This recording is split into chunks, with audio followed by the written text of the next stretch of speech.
Yours. Mary, would you please call the roll? Mayor Christy Massbach, Here. Vice Mayor Gregory Freebold, Here. Mayor Pro Tem Taylor Materio, Here. Councilmember Bridget Keating. Like to have a moment of silence for Michael Svita, who was 69 years old, the brother of Eddie Svita, our utility field technician.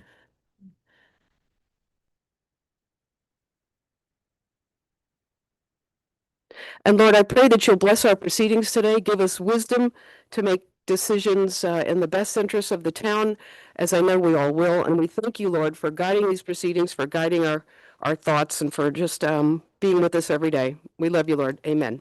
Amen. I pledge allegiance to the flag of the United States of America and to the republic for which it stands, one nation, under God, indivisible, with liberty and justice for all. All right. Do we have any public comments? Come on up.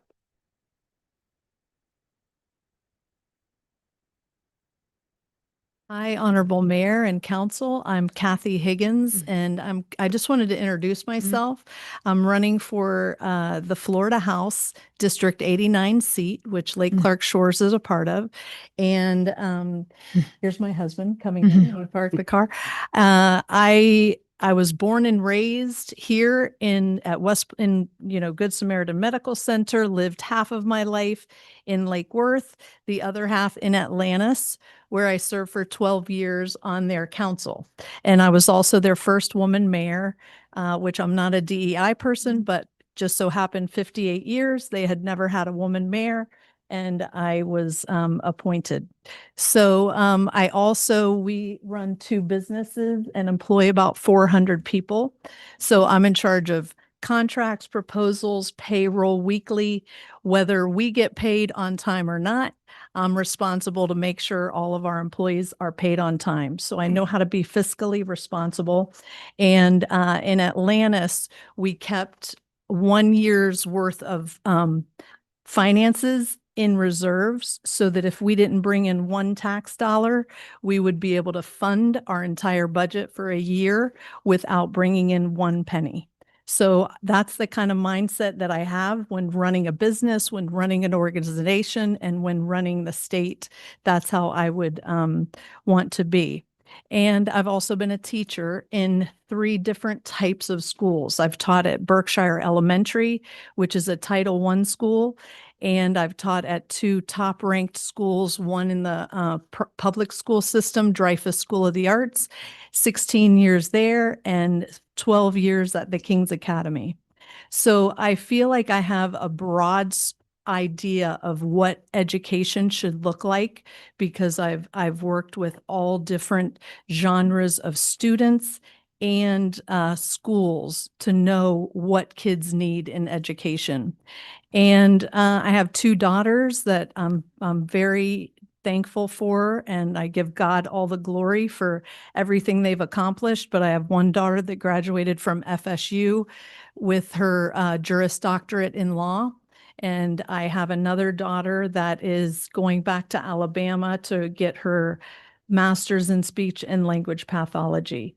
So I just wanted to tell you that I would work very hard for this district, and it's dear to my heart. As you know, I've lived here my whole life, and I feel that I have the tools that you're going to need to gain funds for your city. And I think that's going to be very important in this next cycle because I know where you've been and I know how hard it is to please your constituents.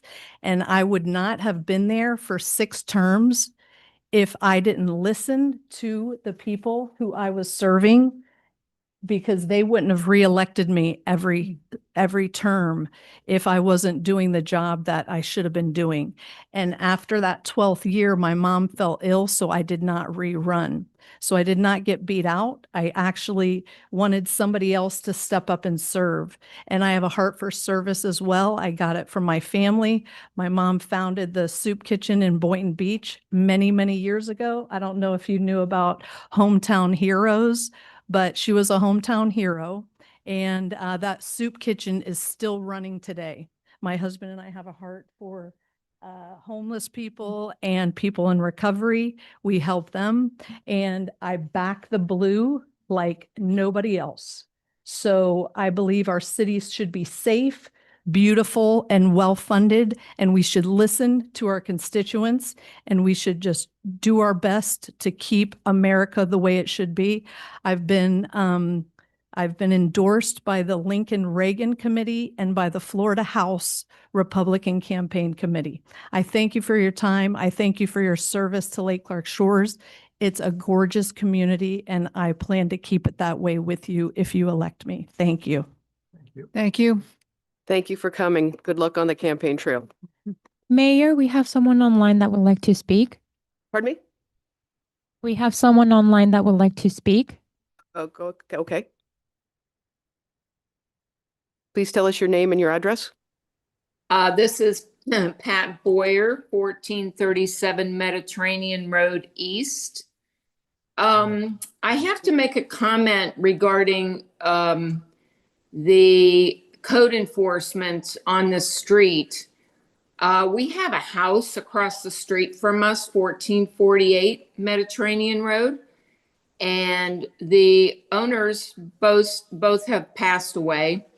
The house is in extreme disrepair, and I contacted code enforcement, and I don't see anything in the notes that anyone has done anything about it. Now, I understand that the property is in probate. However, there's a situation with the pool. There's a pool there. So the neighbor next to them is a realtor. She has a key to the property. She took me into the backyard. The pool is black. The water is black, and there is actually no fence closing that pool off. There is just multiple foliage all over the place. It's really very much a problem when hurricane season is here.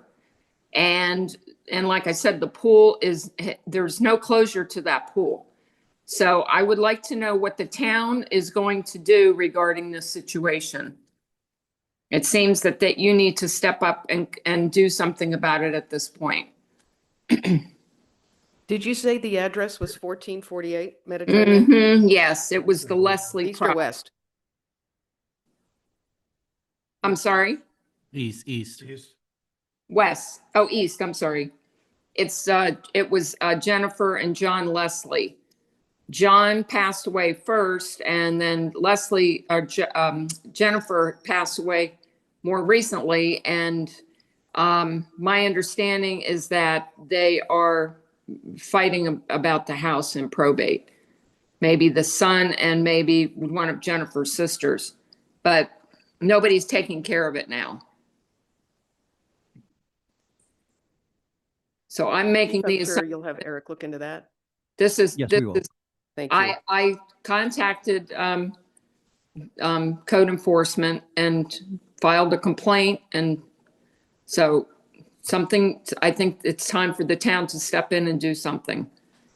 Well, thank you for bringing that to our attention. I think we'll get that focused on this week. Okay. Thank you. Have you heard about this before, Chief? I'm sorry, ma'am? Have you heard about this residence before now? Not specifically this residence. I know year to date, we've had 350 different cases, but I do not remember this one myself. I'll have to check with Code Officer Rich Wagon tomorrow. I can get an update. Thank you. Just to remind everybody, code enforcement is very effective, but it's slow. But the pool is a health department issue. So I'm sure Eric, if he heard that, he probably called the health department because that's a safety matter. But code enforcement is effective, but it's slow per Florida statute. So we will do our best to speed this up. Can I interrupt you? Am I still able to speak? Sure. I was told that he can't go in the backyard, and That's correct. yeah. So but the neighbor next door is a realtor, and she has the key. So she's the one that took me in the back. So, yeah, so Tanya McDonald, she's the neighbor next door that has the key, and she's been communicating with somebody in the family, I think the son maybe. So, and I've spoken with her, and she's told them that they need to do something with the situation, but nobody is, I guess because they're fighting over it, no one's taking care of it. So, Well, thank you for that additional information. and also there's another issue, the Queen Emmas coming out of on Arabian onto Florida Mango are obstructing the view to the right. So they need to be cut back. And actually, this is the second time we've complained over the years. They really should be removed, because if they don't keep them very cut back, they just need to pull them out. When you pull out to make the left, you have to pull out so far to be able to see over them. So I don't know if anybody ever goes out in that direction, but if you could please ask the landscapers to do something about that. They were cut once a long time ago. They haven't been cut since then. Well, thank you for letting us know. Do we have any other public comments? Thank you. Thank you. Oh, we'll get to you in a, oh, okay, all right. I took my state pin off for this public comment. I'm a citizen now. My name is Deborah Tendrich. I am running for re-election to Florida House District 89. I have been proudly representing this district for the last 2 years and been extremely successful in making sure that our community feels supported, heard, and has brought back a lot of money to our district. Joe and I worked really hard with DEP and writing grants with the federal government and even trying to secure funding. But, you know, as we know with DEP, making us do the septic to sewer before we actually take care of the AT&T spillage. This was a long battle that we're still ongoing and working on. Each and every one of you has seen my commitment to our community and district. I actually have earned the support of actually some of you up there and over 50 Republican and Democrats who are currently sitting in seats like yours across our district and county. Additionally, I have the endorsements of our police, our fire, our educators, both the FEA and the CTA. I have the PBA, the FOP, the IAFF, the Florida Professional Firefighters. I have ABC. I have pretty much every single acronym you can have. I'm also proud to say that the labor unions have backed me. You know, I'm just, because I have been showing up for a long time for the community, even before I decided to run for office. Running a nonprofit, budgeting is extremely important. If we're trying to feed 200,000 people in our community, we need to make sure that we're being very responsible for public dollars. And the public is giving us input on how we spend each dollar, just like in the State House. And so for 10 years, with completely transparent budgeting, running this organization from nothing to be able to have a countywide impact, reaching over 200,000 people a year and feeding them with dignity and making sure that our community is supported throughout. That's where my initial public service in the Florida House actually came, because the community asked me to run. And it wasn't something I wanted to do. Well, I actually love this job now, but at first I said, run for the Florida House. You know, I love serving the community, but they wanted somebody who will both show up on the ground and then even after they're elected. And so in the past, I'm actually the representative who brought the most money back into District 89 in the past 8 years. And I will tell you, the community from Atlantis to Lake Clark Shores to Lake Worth to Green Acres to basically from corner to corner, West Palm, Lantana, we have relationships in every single corner of the county that I work with to make sure that we can get everything that we need. So I will take this time just to say thank you all up here for working with me over the past 2 years. I look forward to another 2 and bringing back a lot more successes and wins with each and every one of you. Thank you. Thank you. Deb. Yeah. And Rep. Tendridge, good luck on the campaign trail as well. Any other public comments? All right, can I get a motion to approve the agenda? Second? All in favor? Aye. The ayes have it. Can I get a motion to approve the consent agenda? Second? All in favor? Aye. Motion passes. Presentations, I would like to invite Richard Pinsky forward, who's brought the president of his organization with him today. I would like to come forward. Mayor, council members, Mr. Manager, Mr. Attorney, Richard Pinsky, on behalf of Pinsky and Associates, and that is true. My superior, the president of Pinsky and Associates, is here this evening, Jessica Pinsky, and she's also the policy director for Captains for Clean Water. So, God forbid, her whole job would be watching over me, but she actually has other things to do. So what I wanted to do, I touched briefly in the June meeting on what may happen if a property tax ballot measure passed, and some things for the council to think about, even including revisiting the annexation issue as a source of new income. So knowing what you were going to be doing tonight in the discussion, I've left all that aside, but I do want to present a couple of other items for you to consider for the upcoming session. So first, You got to point it that way. oh, I remember that. And it's delayed. So, Or maybe Emily just wants to hit advance. is it on? There we go. Yeah, Oh, well, Oh, yes?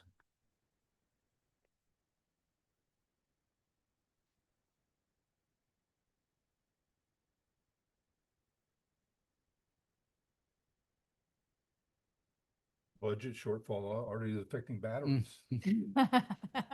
If it's a battery issue, it could be a user issue.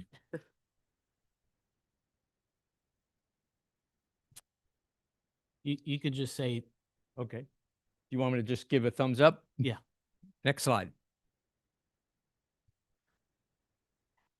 Okay, so what I did is I want to give you sort of a snapshot of where we are.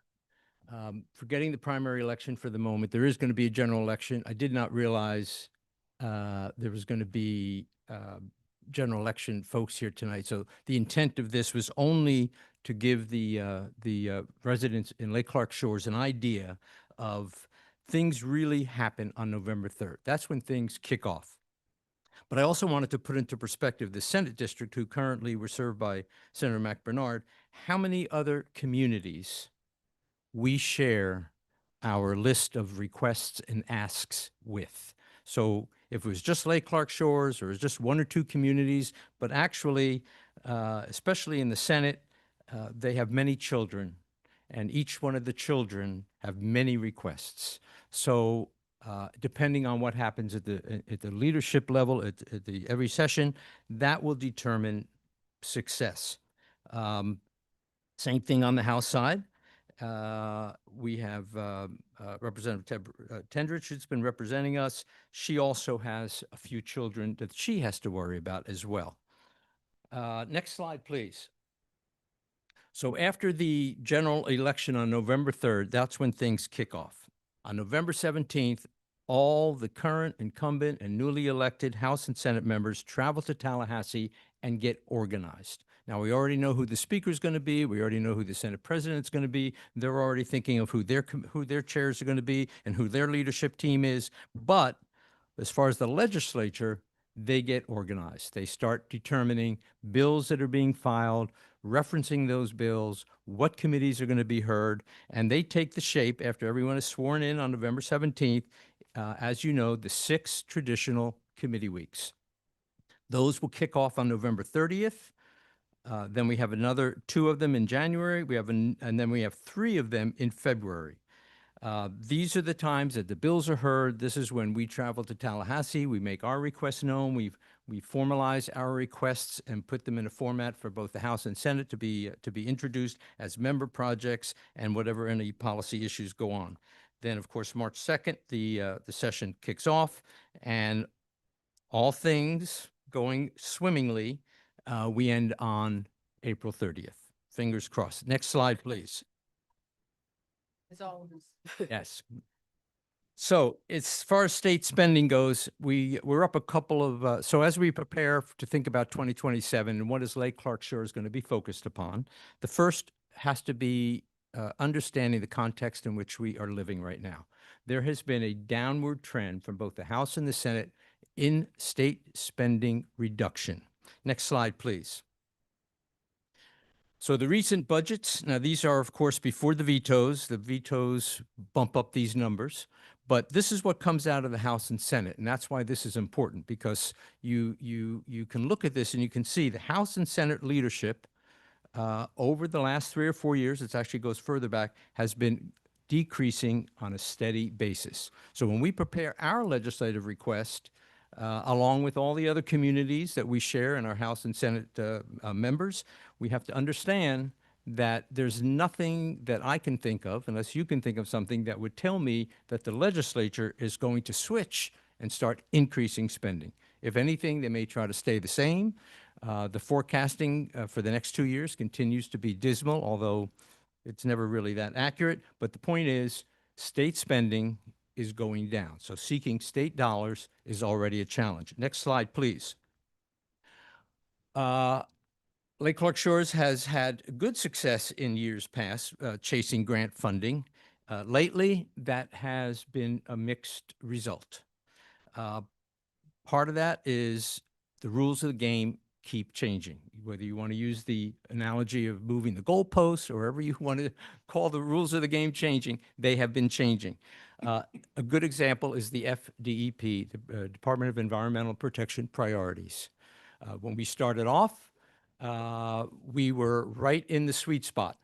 Then 1 year they decided, no, you're not in the sweet spot, because we are only going to fund projects in counties that have some sort of a restoration plan in their portfolio. Dade, Broward, and Palm Beach, as you remember, got 0. I think there was 1 in Dade. They got 0 projects, and the money went to counties that had already done their RAPs or their restoration programs plans. Then we went ahead and we adopted a RAP. We had our restoration alteration plan all ready to go. And we went back to Tallahassee only to find out then, no, we're going to be prioritizing springs in North Central Florida. And we lost out again. So chasing FDEP depends on what's happening in the governor's office, as well as the agency priorities that may be going on. So still worth pursuing 100%. But it is a challenge not knowing who the next governor is going to be and what their priorities are going to be when they pick their Secretary of Environmental Protection and direct that secretary what the priorities are. The next is the departure away from using state and agency grant process. This year, the Water Quality Improvement Grant Fund didn't even get funded, got zeroed out. Same thing with the FERDAP, the park grants, both out of FDEP. They were zeroed out. Why? Well, it is true there was an animosity between one of the branches in the governor's office, but the legislature combined decided we are going to use earmarks. We're going to select where that money goes. They cheated a little bit and they took federal money, which is going to come back to roost here in the next couple of years, but they traded federal dollars to earmark projects, and that's why really very few projects are going to go through an agency. We went through this process in July 1. There was no application. There's not even a fund to apply for. That may change, but right now that grant program is laying dormant. So the future is certainly uncertain. What will a new governor priorities be? And of course, what are going to be the new leadership priorities? Next slide, please. So in getting ready, and we can go right to the next slide, here are some thoughts that I wanted to leave with you, and then I'm going to get out of your way, because apparently you have more important things to do tonight. So certainly, number one, yes, let's repeat the member project funding request. And that was the next phase of the septic to sewer conversion, the 135 homes, same dollar amount, same everything. Why not? And then, of course, we still have the asbestos damage to our drinking water pipe that has to get taken care of. I really thought that was going to happen this session because drinking water always had a priority above just septic project, any other project. Drinking water safety always came first for FDEP. They changed that priority. Number two, I really think we need to revisit the C-51 boat lift bypass feasibility study. This is another way of considering, should the property tax referendum pass, this is another opportunity for increasing property values. When we did this, and for those of you that were around Mr. Freebold, we actually got $300,000, Charlie knows this, to fund a feasibility study to find out, and this is the result of whether or not the economics would work, whether or not the engineering would work. And so we went to the legislature, and I worked on it, of course, but we got $300,000 to fund a feasibility study. South Florida Water Management District handled the contracting. Taylor Engineering did the work and said, yes, it is feasible. And yes, it's doable. And yes, it will increase property values. But that's been almost 10 years now. So to revive this, and at that time, the property values were going to go up in the area. Now, this included everything along the C-51 and going into Lake Clark. So at that time, it was anywhere between 38 to 77 million. I've got to believe it's going to be a lot more than that. But that may be a way of touching our income source. And the next is identifying really what is in Lake Clark. Representative Tendrich just touched on it, that it is a struggle when you have a sewer spill to the amount that we had. And then for DEP to say, yeah, we don't believe it did any damage until you fix your septic to sewer, we're not going to fund any other efforts to clean up Lake Clark. Now, we are an impaired water body, as you know. And so I trust the FDEP, but I want to trust, but I want to verify. So next slide. So let's find out what's in Lake Clark. Don't have a pointer, but on, you see Lake Okeechobee. There's basically 3 ways that water comes out of Lake Okeechobee into the C-51. You got the L14 into the L13, the L10, and the L8. The M Canal goes the water to West Palm Beach. They all meet in that little yellow area, and you see the little C-51. That's 20 Mile Bend. So geographically, we're talking about all those canals, so you can either monitor them at those 3 departures, or you can monitor them at the C-51. My research says there is no monitoring. So we don't really know what is coming out of the lake into the C-51. Now, next slide.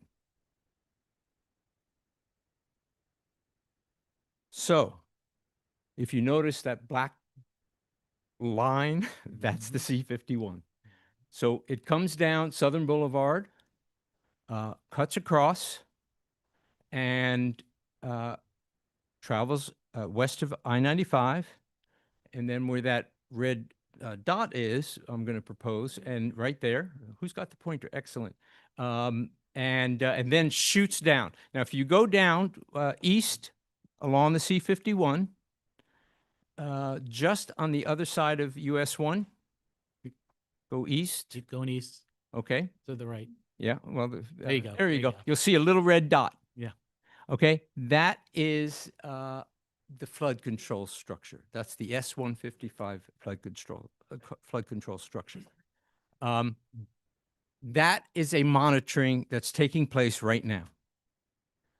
The Water Management District does that to find out what nutrients, phosphorus, what are all the bad things that are leaving going into the intracoastal waterway.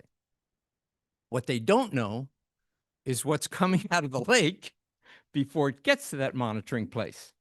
So I've been speaking with Deb Drum over at at the county, speaking to the folks that operate the Kilroy system, and what it would cost and what it would take to monitor at just east of 20 Mile Bend.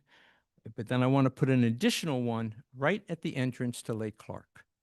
And I want to know, because you want to know, what is going into Lake Clark. Now, it may be that it is a majority of the septic tank that is in Lake Clark that's causing the problem. But it may be whatever's coming out of the lake down the C-51 may be as much, more, or less, which we need to find out. Because listening to FDEP tell us what's in there without ever showing us any empirical data, that's not good enough for me, nor would I want to stand in front of you and tell you that's the way it is. So that legislative request right now is being put together, and I will come back next month with hopefully the prices of what it will be, and that would be a legislative member project request. Hopefully, it'll be part of the Lake Worth Lagoon initiative, because the county has expressed interest, and there's folks over there that also would like to know what's coming down the C-51. Past all the sugar farms, past all the horse farms, everything that's coming down that C-51 that just magically misses Lake Clark and goes right out to the IC. Next slide, and with that, You say where that you want to put it in Lake Clark Shores, where would you locate it? right at the, if you go back one slide, right where that big red dot is. Okay. That's at the entrance to Lake Clark and right before the C-51 turns to head out to the ICW. Understood. The red dot at the causeway there? The red dot Big, is with the at, bigger red dot. right on the big- east, west side of I-95. Mouse is on The mouse is on. Yeah, it. the big red dot. Okay. Thank you, Pamela. Now I will shut up. And now next slide, please. Remind us of what the acronym RAP stands for, Restoration Alteration Plan. Restoration Operation Plan.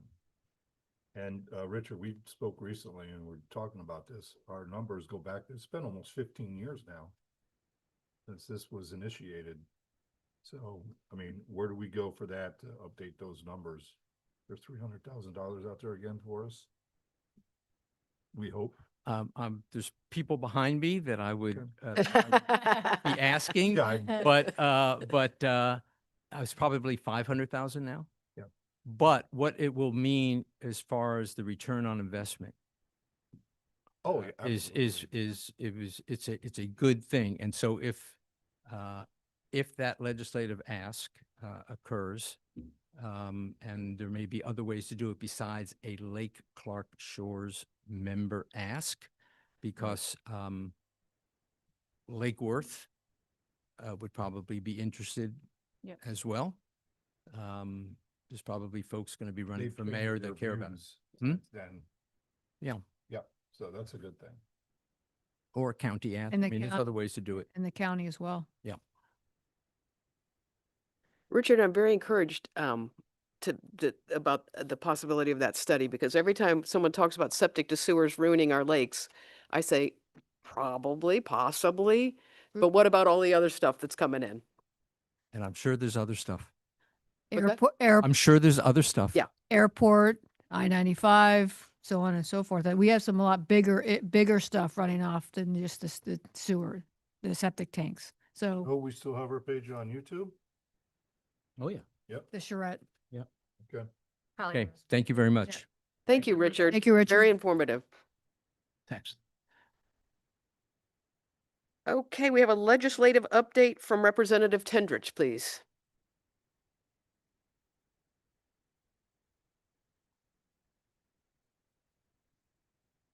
Good evening. I am State Representative Deborah Tendrich. For those who don't know me, I am a single mom. I have 4 rescue pets, and I'm the executive director of a nonprofit. I want to just thank Richard for everything that he has brought up. He and I worked so closely in Tallahassee, and actually down here with you all to make sure that we were working with DEP to find out that they wanted to make sure it was a big, I guess, hurdle when we were trying to make sure that we got some cleanup for for the lake. However, when DEP said that we had to make, and I think they actually came back and did a presentation about it as well. You know, that the septic tanks are leaking, so as that is spilling into the lake, it's never going to be pure. So we need to fix that and then clean the lake from any extra excess. But you know, when you're looking at the quality of life here for the folks in Lake Clark Shores, we want to make sure that we are doing everything we can to make sure you enjoy your lake. And that's one of the biggest, you know, factors that makes Lake Clark Shores so amazing. So, Otherwise, we're just Clark Shores. right. We're not rebranding you. We're going to fix it. You know, as a freshman legislator, I'm very proud to say that I was able to file 5 bills and more than 5 bills, but 5 bills that I filed passed unanimously. And I also was able to bring back $5 million into the district. I was able to bring forward legislation that increased the West Palm Beach Police and Fire pension funds. I sponsored a bill and filed a bill that helped with kids in schools with special needs. So I actually spoken with a few families here who had concerns with their families who had in public schools who had children with special needs. One is already an adult now, but one is actually going through it. And they were so excited about this bill. Basically what it does is parents don't know their rights when it comes to their individualized education plans. So what this bill does is it actually helps better communicate, increases communication between the school and the parents, especially when a child is not receiving the services that their IEP plan actually says. For instance, if a speech therapist is not in school, let's say it's sick, it's not even anything that was out of their control, but you know, they were sick for a week and the student did not get their services, the parents a lot of times were not being informed. And a lot of their outside therapies and supports were coinciding with what was happening in the school, and you see the child regressing. So this just requires better communication. Also, it makes the parents have quicker accessibility to their progress logs. So sometimes we were having parents wait 2 months for the schools to provide their progress logs for the children. Now it's 15 days. So we just made sure that we gave real timelines so parents can have better education outcomes for their kids, especially when those are most vulnerable babies in our school. The other bill that most of you know about is the domestic violence bill. Actually, domestic violence is even happening right here in Lake Clark Shores. I'm not sure if you're familiar with that, you know, blink twice if you know, but you know, I've heard from multiple stories from even families here in Lake Clark Shores thanking me for this bill because either affected them or someone in their family, or they were a child subjected to a family of parents who were experiencing domestic violence. Why this bill is so important is our law enforcement, the majority of their calls are for domestic violence, and it's one of the most dangerous calls law enforcement respond to. And the traumas and the cost after a domestic violence incident occurs is enormous. It's, to me, one of the biggest, if not the biggest, public safety crisis our state's facing right now. Most of you know that I am a survivor. I am proud to say I went from survivor to state representative. I actually came to Florida in 2012, leaving a domestic violence relationship with just my daughter in a suitcase. And why that matters is because I knew that we needed to find a way to better close the gaps on our Florida statutes to make sure more victims can become survivors. And so this bill did a lot more than just, hit one of those statutes. It actually is the most comprehensive package of domestic violence our state's seen in over 30 years. It enhances penalties for repeat offenders and also those who violate injunctions for protection.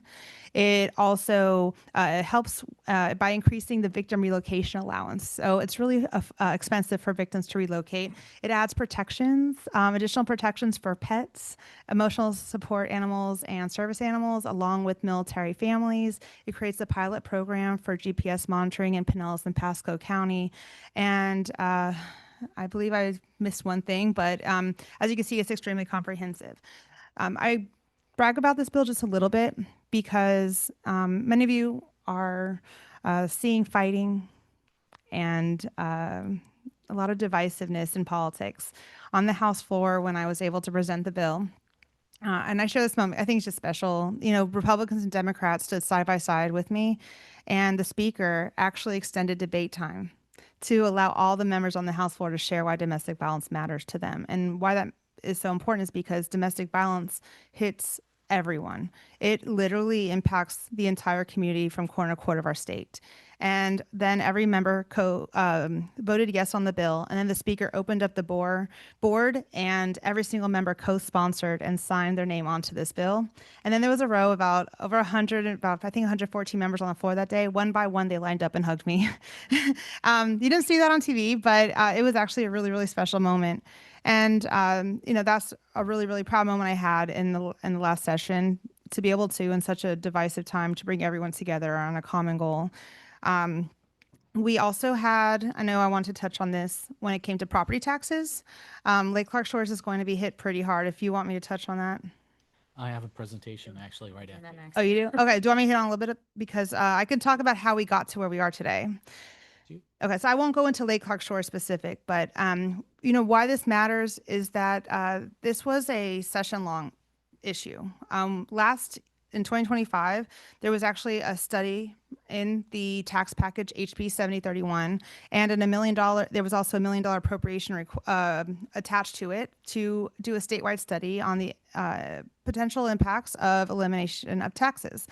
The governor did veto that, so we were not able to have that study for this coming up session. Now, we knew that it was still going to be a priority for some elimination of property taxes, so the Speaker of the House created a select committee on property taxes, and he appointed me to that committee. On that appointment, we actually were able to really have great presentations, really dive into conversations, me personally, you know, with different counties that are much different than Palm Beach County. I mean, it's important to know, I'll explain why, but we created about 8 resolutions out of that committee. I wasn't a fan of all of them, but you know, none of those resolutions are the ones that we're going to be voting on in November. After the budget was voted on, the day before the budget was voted on, we received the proposed tax package that we're voting on in November. From that day to the following Tuesday when we actually voted on it, that was 5 full days for us to weed out all the unintended consequences of a tax package that is going to completely and fundamentally change how Florida is funded. And at the same time, remember, the entire country is watching what will Florida do. And, you know, I love Lake Clark Shores, and we also have outside of, you know, Lake Clark Shores, we have so many different communities that we're also voting for when it comes to this tax package. I will bring up that there are some things that this bill does and does not do. It does increase the exemption in 27 from 50 to 150, and then 28 to 250. This also requires you to be a resident for 5 years. It also allows legislators to make a general bill moving forward to do additional elimination without bringing it back to the voters. And then we go to the ballot in November for a vote with 60% of the vote. Why bring that whole timeline up is because we have to remember what this bill does not do. It does reduce the taxable value, but it does not limit the taxable rate. And a lot of people are forgetting that cities can also still increase the taxable rate. Even without that, there's nothing requiring cities and counties to cut the fat. There's nothing that prevents cities and counties from increasing commercial and non-homesteaded properties, which means that businesses and renters could end up carrying the weight of this tax relief, which is our workforce. And every time we go shopping, it could cost more. Also, this does not stop cities and counties from, you know, assessing and feeing people to death to make up the lost revenue. Outside of Lake Clark Shores, because many of Lake Clark Shores residents do have small businesses, and they're working, right? And we want to make sure that we're making sure that it know how it's affecting even just outside of the actual city when they go out into the world in Palm Beach County, particularly. When I love my daughter, she's 17 years old, but I don't want her to live with me forever. And I want to make sure that she can afford to move out. But what we're going to see is the property values are going to jump up pretty high, and a $400,000 home is now going to be $600,000 because of supply and demand, and that is making first-time home buyer very unattainable. Additionally, I talked to many cities when it came to new developments, and many cities are no longer willing to build homes that are going to be around the $400,000 price bracket because it will now cost the cities money. So many cities and counties are now saying, well, my starting point is $650,000. And if that's the case, where's our workforce going to be able to buy and build roots and be grounded in our community, like our teachers and our firefighters? $650,000 is unattainable, especially for entry-level firefighter. You know, we also, I'm just going to skip through a few because you're doing one, but I think these are things you might not touch on. You're going to touch on public safety and all that, so I'm not going to do that. But I will say, for instance, there are counties in our state where that 250 threshold will completely collapse an entire county. We have, and it'll be pretty detrimental to Lake Clark Shores too, but we have counties where 95% of every structure is valued under 250 and is homesteaded, which will do complete collapse. And in the Select Committee on Property Taxes, the conversation was, well, maybe they shouldn't exist and let a larger county absorb them. The larger counties are saying, well, with what money? If they're not bringing any money in, we're now having our budget cut. How are we now going to be responsible for another county or a city and absorb their resource, what they need with their citizens to keep their same quality of life and let them live with a dignified life and a quality to enjoy Florida and to make sure that they can actually not decrease services, not lose any quality of life that they have. And that was a big question mark.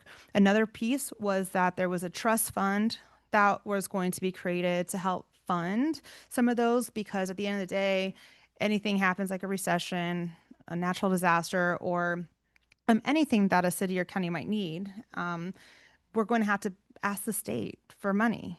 Which takes away all of our ability to make decisions locally. The trust fund, I can almost guarantee you that Palm Beach County would not be eligible for any of those dollars. We're considered donor county, which means that we're last typically in those types of funding structures. Not to mention there was no bill that was filed for the trust fund, and that's how one is created. So right now it's just a hypothetical, and until a bill is put in action for us to even be able to seek additional funds through a trust fund. Not to mention, historically, like look at the Sadowski Fund, it was funded at 100%, now 50% for housing, and they took away 50% of it now for environmental, and those trust funds typically don't end up staying fully funded, or they're repurposed for other issues or supports. So I will just say that as a single mom, I purchased this home that I live in now. The previous owner paid $690 for taxes. I now pay about $5,900, which I think there's a lot of reform that we need to do. I think that the county would have been just fine with maybe $1,500 or $2,000, a small increase instead of fully assessed value.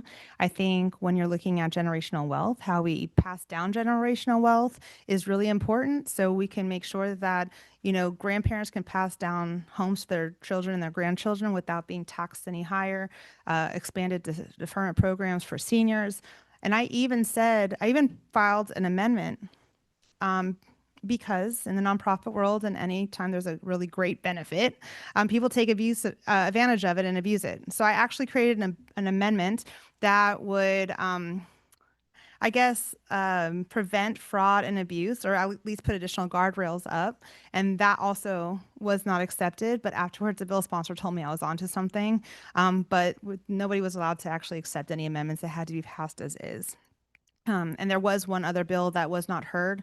But every city and county pretty much said they can figure things out if we pass it, which was a $50,000 exemption added onto what we have. That would have, really made cities and counties think while we're waiting on the commission, who is actually designed to help create recommendations that is meeting in 2027 to bring back those recommendations, but we still would have been able to have meaningful tax relief right away that would not have cut all of these cities and counties off at the knees. So I did vote no on the package. We did not have ample time. 5 days is not enough to review an entire tax package and make sure we eliminate all unintended consequences and really vet that with every corner of our state and see how it'll affect us. So I did vote no. That's my recommendation. But I'm definitely, and I know that it will be pretty devastating for Lake Clark Shores, and not just in short term, but if we're also looking at 5, 8, 10 years down the line, what will that actually look like for us? So I'm interested in hearing your presentation. I hope I didn't steal any of, I think I kind of stayed away from the things you were going to talk about. Thank you, Representative Tendridge. I Thank think you that's so a good much. segue to move into Joe's I have a presentation. question. Could you just highlight or touch bases on the Tax and Finance Committee, what their real purpose is? Because this could all have been eliminated if we would just let the ball roll to where it was supposed to go. Correct. So they're designed to they're actually planning to meet next year. And what they do is they're designed to actually provide recommendations on how to restructure our tax package, our tax structure. And elimination is part of that conversation if there's any way to reduce taxes. I know, knowing the direction state of Florida was going, that was going to be a big part of what they were actually doing. So the goal was like, let's see what this commission recommends for the state of Florida, bring those recommendations back, and then we workshop those and bring bills forward based on those recommendations to adjust our current tax structure in our state. And so that's why this seemed quite premature before we even waited to see what that commission was, because it's just 1 year ahead of the time that that commission is meeting. Thank you. Can you remind me which committees you served on? Okay, yes. So state affairs, the select committee on property taxes, healthcare budget, information technology and budget, policy budget subcommittee. I'm trying to remember. Oh my gosh, it feels like forever ago. I also did the student academic success. We had 7. The joint administrative procedures subcommittee, committee, JAPC, and I think I'm missing one. Natural resources and disasters. Is that somewhat rare for a freshman representative to serve on that many committees? Yeah, especially once they added and pointed me to the select committee on property taxes. But also I got really good committees. So that I think was the more rare part. I know we're trying to move it over to Joe here, but I just want to personally thank you for how many times you've come and presented to us and updated us and kept us informed in all of your tremendous hard work on our behalf here in Lake Clark Shores. Thank you. And also working so closely with y'all to kill the CRA bill. We actually remember back that we were the CRA bill to eliminate CRAs and sunset them all. And the bill sponsor actually agreed with me to have a meeting with, Joe and some other cities that have great CRAs in our area. And we were able to not only amend that bill based on our meeting, but it ended up dying eventually. And so we've worked on a lot of things together the last 2 years. Thank you. Thank you so much. Thank you again for working across the aisle. That's important. No, I appreciate you. Thank you so much. Anything else? Thank you. All right, now to you, Joe. Thank you, Take Rick. it away, Joe. If anyone wants to follow along, there's a copy of the report in the back. They can take a copy of it. If, Chief, can you get some copies? If somebody wants a copy? Yeah, thanks. I want to be on that commission, by the way, so I'm serious. I've got a few years of experience on this, so I'd love to be on that. And we would love him to be on that too. So let me start by obviously with my disclaimer before you go to page 1. This is a preliminary report, and my disclaimer is I'm not advocating for or against this proposal. So just so you know, I'm talking on behalf of staff. So this is just to educate the voters and to educate our council on options if this does pass. But it's also is to educate the voters because there's a lot out there that I don't think the average voter knows. So what was the purpose of this amendment? I'll go really quick until we get into the examples. What is the purpose of this amendment? This constitutional amendment obviously is to reduce property taxes for homesteaded properties. I'm not going to go over it. It goes to 150 to 250 because the representative talked about that, but that's the main thing that's in the bill. The main thing and the most material thing is in the bill. There's other things in the bill, but on this constitutional amendment will bring up the homestead exemption from 50,000 right now to 250,000 in 2 years, but it will not touch school levies. So roughly 40% of your tax bill is on school levies, and that will stay as is. That's exempt from the process. That was in the process, and now it's not. So you will always have a tax bill that is not in this amendment. Other things, as the representative discussed, they didn't implement the implementing language. So things that they said they might want to eliminate homesteaded properties on for counties and municipalities. That has not been decided. That will be in the implementing bill if this does pass, and that'll be on the agenda for 27. So let's keep going. Before we talk about the overall effect in the whole state of Florida and then how it affects the town, I just want to benchmark a couple things for the town. The council already knows this. Approximately year one, we would be affected by $650,000. Then year two, another additional $500,000 for a total of $1.15 million.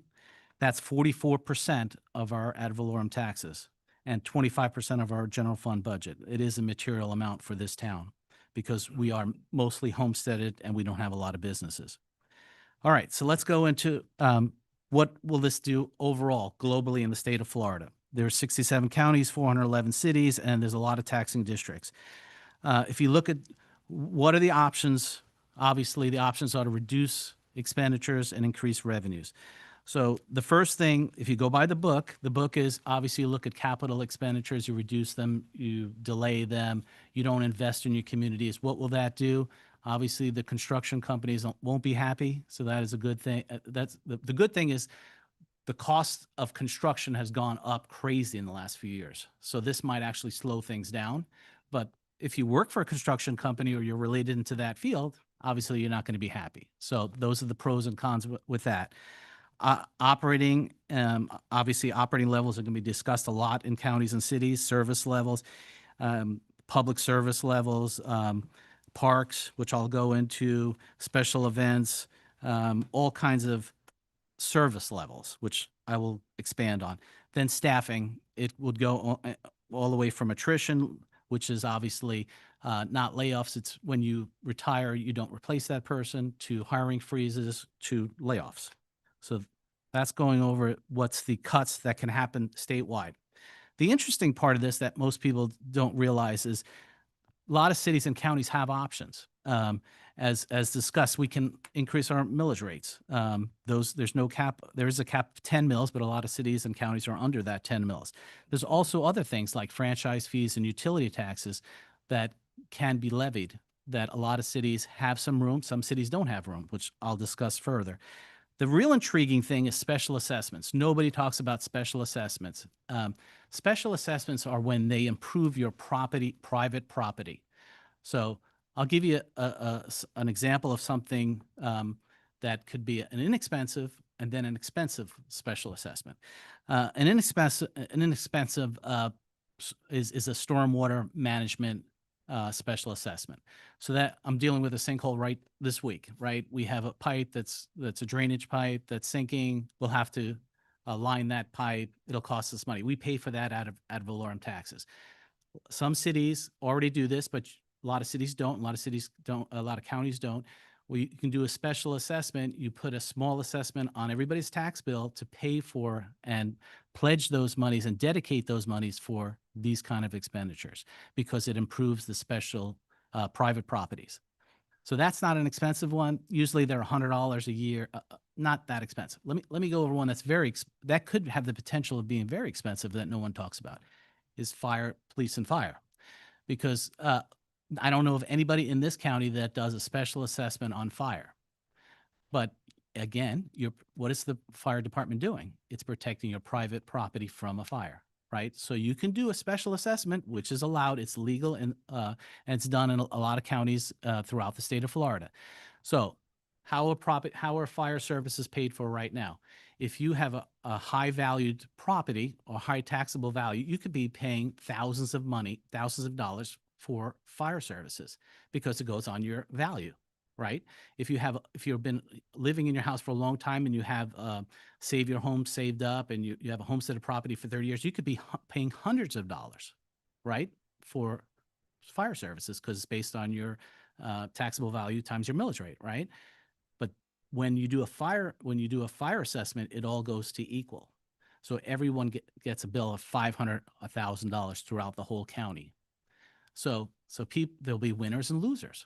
So everyone has to understand the winners and losers are part of that. If you have a very low property value assessment and you have saved your homes for a long time, that could increase a lot if they go into a special assessment for fire. So people don't understand that. This is intriguing. A lot of people are talking about how they're going to pass a lot of the costs through special assessments, sidewalk repairs, road replacements, any kind of infrastructure improvements. They're talking about special assessments. So it's a tax shift. So that's what that word is talked about a lot, is tax shift. And there's other tax shifts. User fees. You just saw that with the county. They talked about beach parking, paying for beach parking. And a lot of cities and counties are saying, we're going to have to charge for this, charge for that. We supplement a lot of things. So camps and so user fees obviously will be looked at throughout the whole state of Florida. And then the last thing that I want to talk about on this page is the CRAs, actually, because the CRs, there'll be a lot of pressure and the jeopardy. I think there's a lot of jeopardy on CRAs because there'll be a lot of pressure on the counties and cities to eliminate CRAs, because the county, actually, it's a donation to the county for economic development in your community. So they're going to be looking at, I need that money now. So they're going to see if we can, a lot of cities and counties will be under pressure to eliminate CRAs, in my opinion. So could be a plus or a minus. Now, the effects of raising the millage rate. Again, if you have room on the millage rate, a lot of cities do, raise that millage rate, and you can do that. What does it do? It raises the taxes on businesses, rental properties, and those landlords, and businesses, when their costs go up, what do they usually do? They pass it on to the consumer, which is a renter or the products. So that's a plus or a minus, however you want to look at it. Won't talk about reserves because that obviously doesn't work in the long term.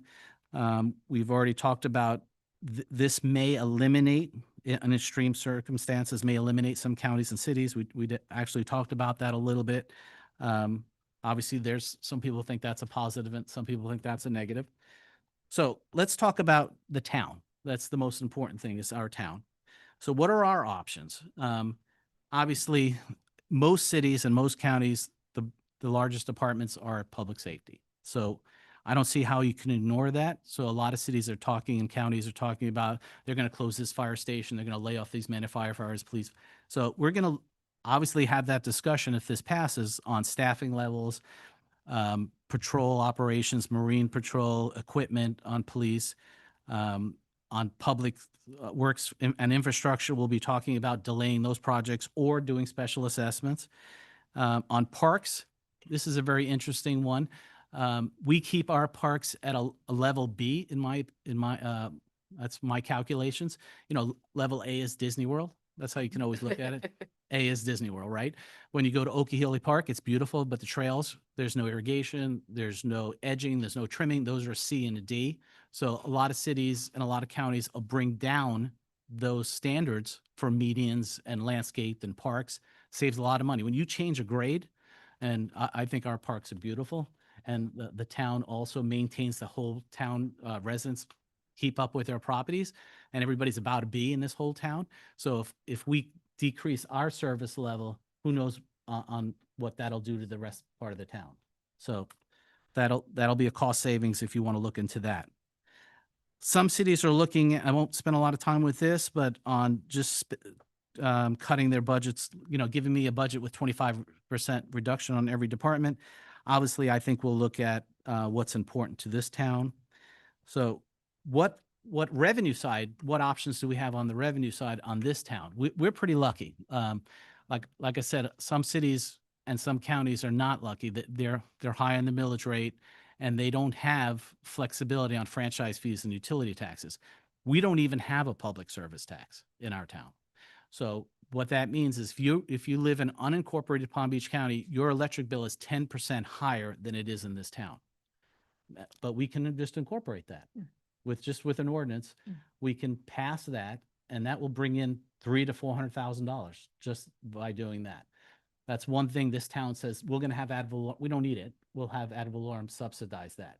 But everybody in unincorporated Palm Beach counties pays for that. And also a lot of cities and counties have that public service tax, which is a utility tax. Also, we pay for, out of our ad valorem is garbage fees. We don't charge our residents for garbage fees. And that is not the case for if you live in unincorporated Palm Beach County.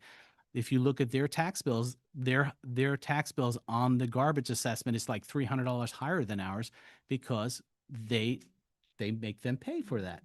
And some other cities put it on their water bills, but whatever, they get collected for that user fee. We do not. So we can do another special assessment or put it on our water bills for garbage collection. So that's an option you all have. You all know that.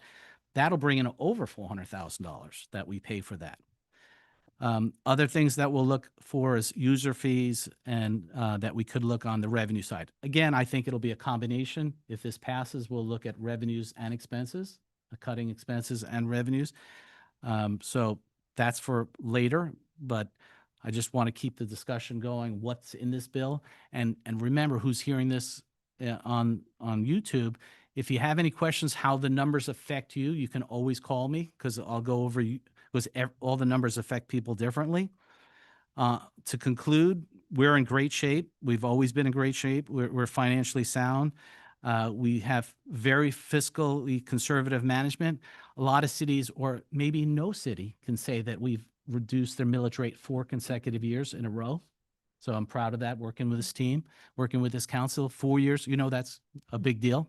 4 consecutive years, we've lowered the millage rate, and our debt will be debt-free next year. So this is our last payment in general fund for $172,000 of debt. We'll have no more debt next year. So we're financially sound, but this will be a big burden on the town that we'll have to look at revenues and expenses, and you'll have to make some tough decisions that I will help you through, giving you all the options. So I'm here for any questions, but I just wanted to give you, I'll do this again in October when I get more updated information. I want to be on that commission. So if anybody knows, the governor, I think, has 11 picks, I heard, and there's other ways to get on that commission. So anybody has any questions, I'm here to answer them. How is this information being shared with residents? We have it on our website right now, and we're going to, on our shoreline, we're going to make it the top subject. Obviously, we're very sensitive on how we do this because we can't spend resources on this, and we're just educating. I'm not telling you how to vote. I just want you to know what this amendment has in it and what's the pros and what's the cons and how it affects your personal finances.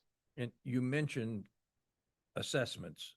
The city of West Palm Beach has a fire assessment. Oh, thanks. And I didn't know that. It's $100 on residential property and it's a higher fee on commercial properties. Thank you. I didn't know that. So that's the only one I think in the county. I'm not sure, but But I do know West yeah. Palm does have a fire assessment. Okay.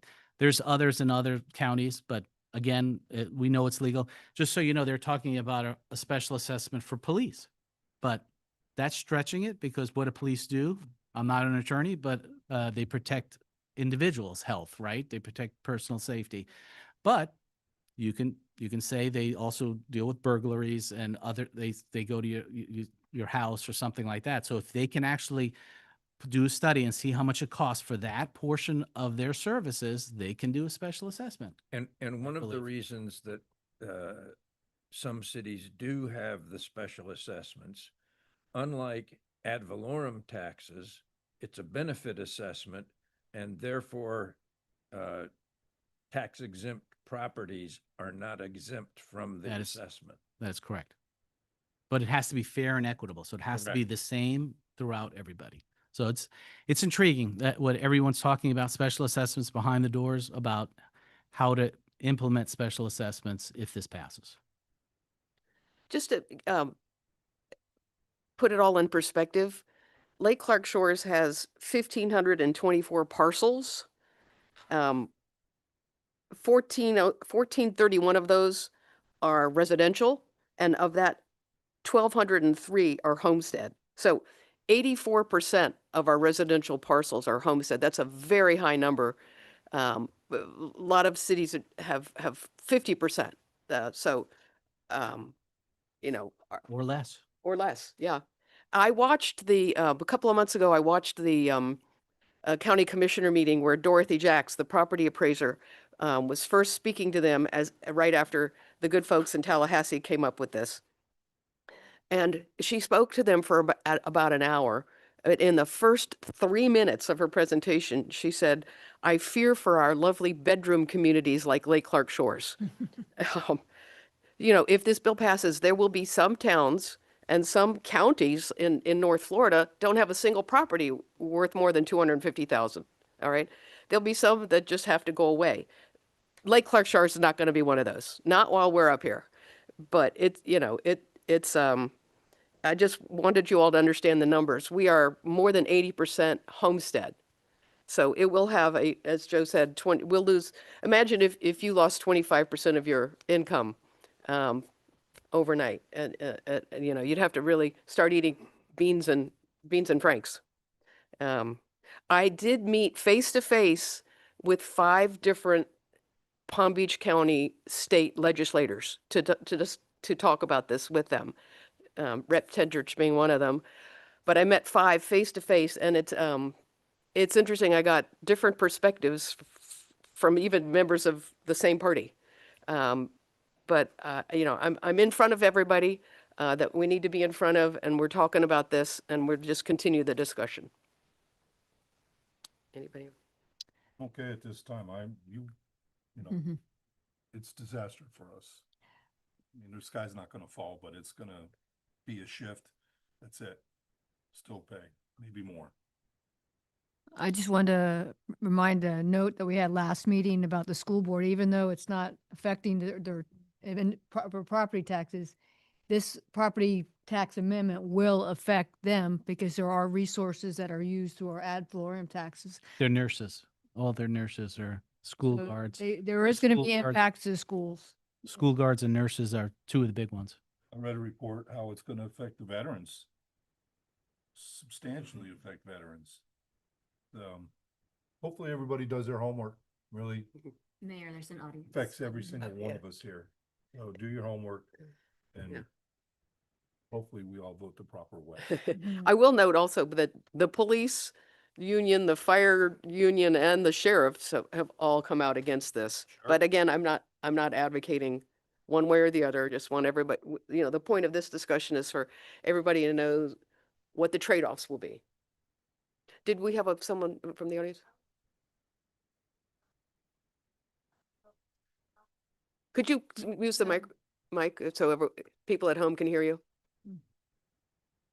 When you all were bringing up the schools, the Children's Service Council is funded by the homestead taxes, and we're looking at literacy programs, early childcare development. We're looking also at even after-school programs that are funded by the CSE that could also be eliminated.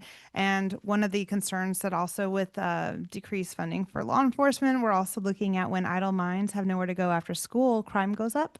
And so we also want to make sure that those kids are taken care of, during and after school, especially because our kids' literacy rates are not where we want them. A lot of those literacy programs will be affected with funding.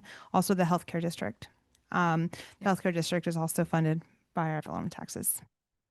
I want to just also thank our staff here for working so diligently and doing all this research and thoughtful planning for this potential curveball that we were being thrown.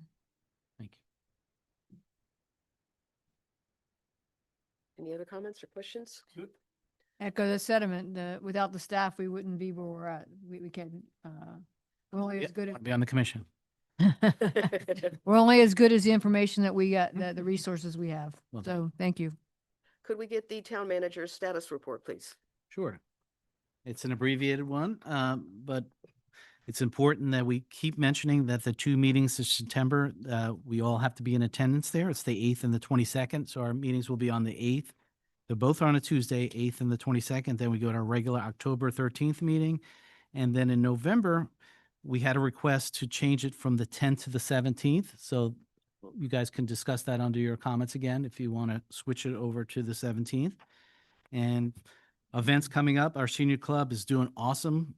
Like I said, I think that we had a record crowd last meeting. I think it was over 25 seniors here. So it was pretty awesome. This month, which is next Wednesday, it's always on the 3rd Wednesday, will be on AI. So it'll be interesting what the seniors know about AI. ChatGPT. It's gonna, I love that for them. it's gonna be great. We had a successful changeover to the GOV. All cities and all counties should change their emails and domains to GOV so you know that you're a government. So, you know, a lot of governments are still working on .coms and .orgs, and they should not, because then if you cannot have a GOV unless you're a legitimate government. So the federal government and the state is requesting that we do that. So we had a successful transfer over. Everything's working. We had a successful launch on our business tax receipt applications. It's went live and it's all can be done now online. We're still working with the town attorney and staff and our vendor about this new building permit changes that have occurred. They actually became in effect on July 1st, but even the county has not implemented the changes because it's that sophisticated and that ambiguous, in my opinion.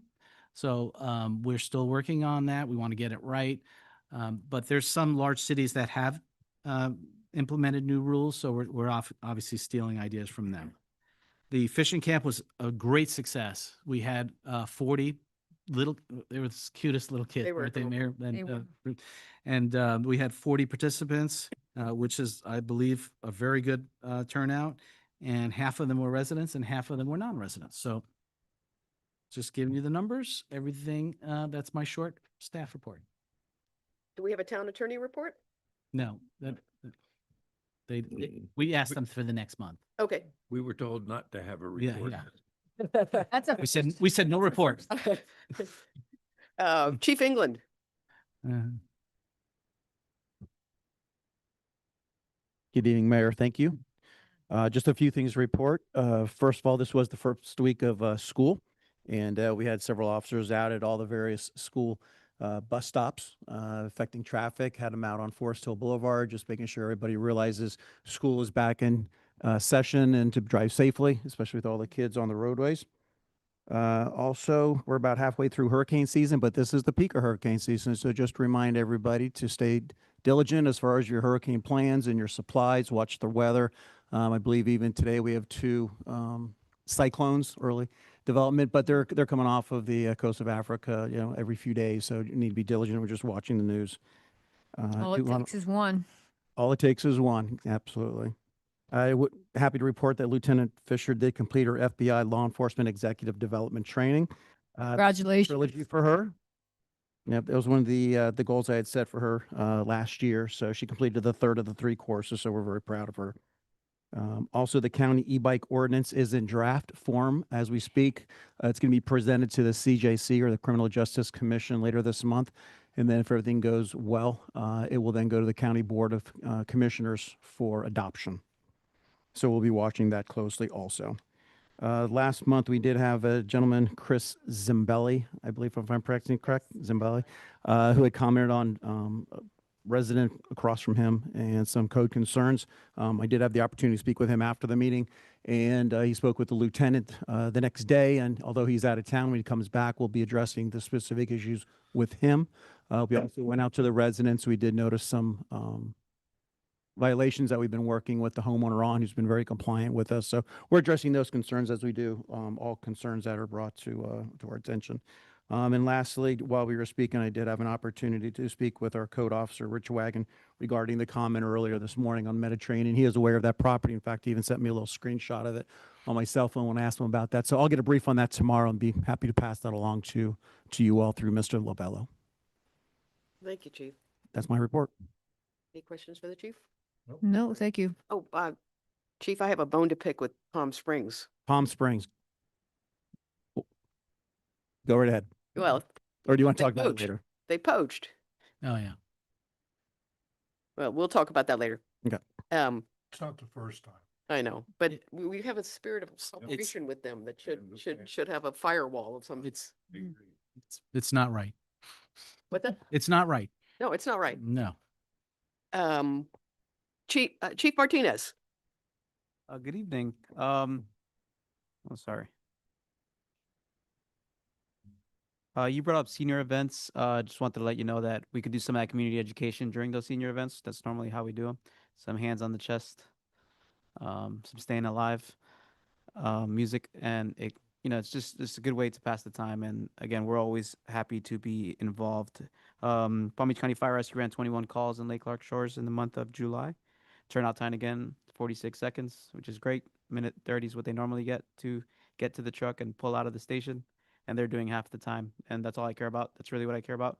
Because sometimes we can't control traffic, even though we can, because with the glance systems that I told you all, glance preemption does change the traffic signals for us, but sometimes the traffic is so heavy that it takes a while for it to work. Next week, we'll be interviewing about 400 candidates for new hires for the department. Oh.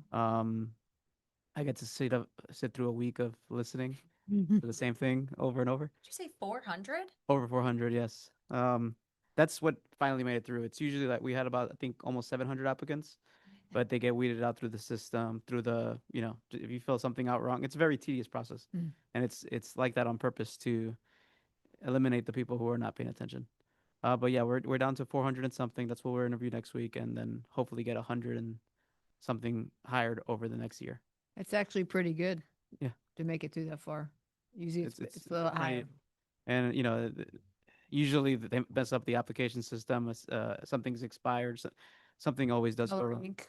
But it is fun to see the future firefighters that are going to serve the community, be all energetic and excited to start. So that's all we have as a report.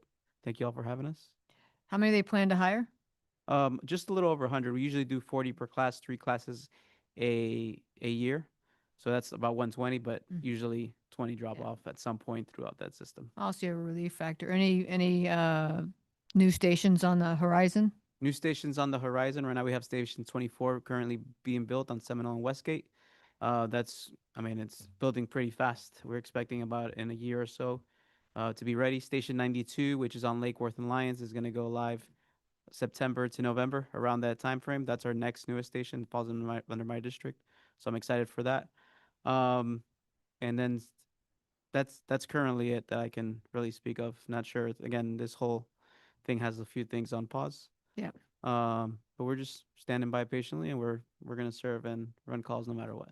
Is your standard opening with 2 units, the Correct. suppression and Yes, rescue? correct. Station 92 will be a ladder and a rescue, as well as a battalion chief coming out of there. Battalion chief's basically a command staff. Command staff runs the calls, kind of the incident commander outside, telling the firefighters inside kind of what's going on. I don't know if you guys saw the tire fire that happened last night in Belvedere. I mean, it was multiple hours that our crews were on there. We even had one of our units from the airport, the Dragon, that carries a special amount of foam and a special type of foam to come out to help suppress those fires, because tire fires are not only toxic, but they're almost impossible to put out because they're so fuel rich. But that's all. Thank you. Thank you for having us, as always. Thanks, Chief. Thank you, Chiefs. Council comments, Bridget? No, I think we've covered it all today. Good. Vice Mayor? I'm okay with the change for November. Thank you. That's it. I'll go unless you want Go to. ahead. No, go ahead. I am as well. The Okay. November, I checked and that works great for me, actually. I do want to say thank you to our police force. I was out there Monday morning.